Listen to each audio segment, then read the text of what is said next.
Today in St. Paul, 30 Democratic lawmakers hearing testimony from the community on the impact of immigration enforcement here in the Twin Cities. It is the sixth hearing like this in a series that is called Kidnapped and Disappeared. We're going to play you some of that testimony now. This administration claims this surge brings security and safety, but at the same time, federal officers are operating around hospitals, schools, and places of worship, spaces that should be protected, not militarized. These actions create fear, disrupt essential services, and send shockwaves far beyond a single arrest. Recently, we had an officer who was waved down by a motorist on a busy street. By the time the officer was in position to contact the driver, ICE agents pulled up and began ordering the driver from the vehicle. Per our policy, our officer did not assist or obstruct, but it gave the impression that the officer was working with ICE, and it has led to anger and confusion from our community and from the officer involved. Citizens, observers, protesters, Minnesotans are rightfully upset about what they're seeing.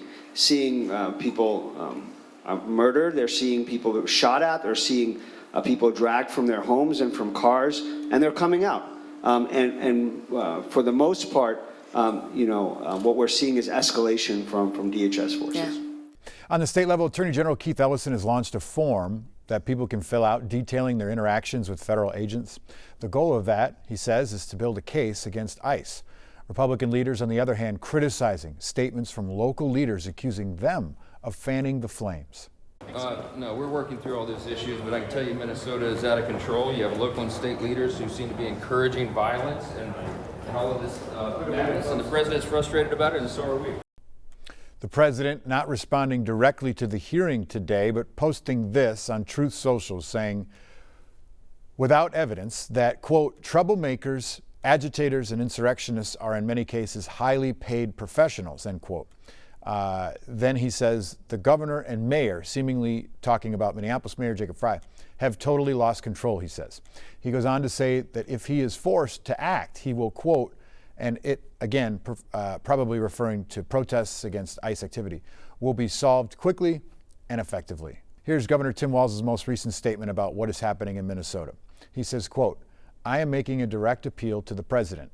Let's turn the temperature down. Stop this campaign of retribution. This is not who we are. And an appeal to Minnesotans. I know this is scary. We must speak out loudly, urgently, but also peacefully. We cannot fan the flames of chaos. That's what he wants, end quote. The president is threatening to impose the Insurrection Act on Minnesota if protests get out of hand.